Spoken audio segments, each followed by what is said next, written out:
جب مسلمانوں کے دارل خلافہ یعنی مسلم دور حکومت کی راجدھانی بغداد میں ہر دوسرے دن کسی نہ کسی دینی مسئلے پر مناظرے ہونے لگے، یعنی ڈیبیٹ ہونے لگی۔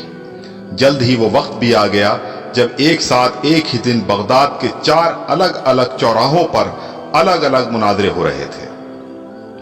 پہلا مناظرہ اس بات پر تھا کہ ایک وقت میں سوئی کی نوک پر کتنے فرشتے بیٹھ سکتے ہیں۔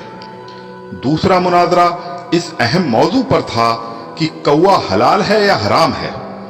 تیسرے مناظرے میں یہ تکرار چل رہی تھی کہ مسواک کا شرعی سائز کتنا ہونا چاہیے۔ ایک گروہ کا کہنا تھا کہ 1 بالش سے کم نہیں ہونی چاہیے، اور دوسرے گروہ کا یہ ماننا تھا کہ 1 بالش سے چھوٹی مسواک بھی جائز ہے۔ ابھی یہ ڈیبیٹ چل ہی رہی تھی کہ ہلاکو خان کی قیادت میں تتاری فوج بغداد کی گلیوں میں داخل ہو گئی اور سب کچھ تہس نہس کر دیا۔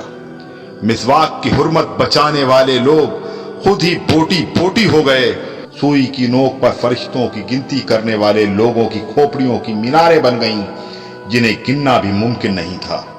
کوے کے گوشت پر بحث کرنے والوں کے مردہ جسموں کو کوے نوچ نوچ کر کھا رہے تھے۔ آج ہلاکو خان کو بغداد تباہ کیے سینکڑوں برس گزر چکے ہیں، مگر قسم لے لیجئے جو مسلمانوں نے تاریخ سے رتی برابر بھی سبق لیا ہو۔ آج ہم مسلمان پھر ویسے ہی مناظرے سوشل میڈیا پر یا اپنی محفلوں، جلسوں اور مسجدوں کے ممبروں سے کر رہے ہیں۔ داڑھی کی لمبائی کتنی ہونی چاہیے، یا پھر پائجامے کی لمبائی ٹخنوں سے کتنا اوپر کتنا نیچے شرعی اعتبار سے ہونی چاہیے۔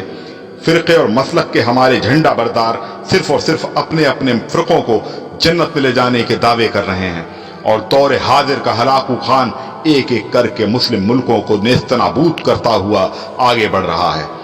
افغانستان، لیبیا، عراق کے بعد سیریائی بچوں کی کٹی پھٹی لاشوں کی گنتی کرنے والا کوئی نہیں ہے۔ بے گناہوں کی کھوپڑیوں کے مینار پھر بنائے جا رہے ہیں۔ آدم کی نسل کے نوجوانوں، بوڑھے، بزرگوں کی لاشوں کو کوے نوچ نوچ کر کھا رہے ہیں، اور ہوا کی بیٹیاں اپنی عصمت بچانے کے لیے امت کی چادر کا کونا تلاش کر رہی ہیں۔ جی ہاں، اور ہم خاموشی سے اپنی باری آنے کا انتظار کر رہے ہیں۔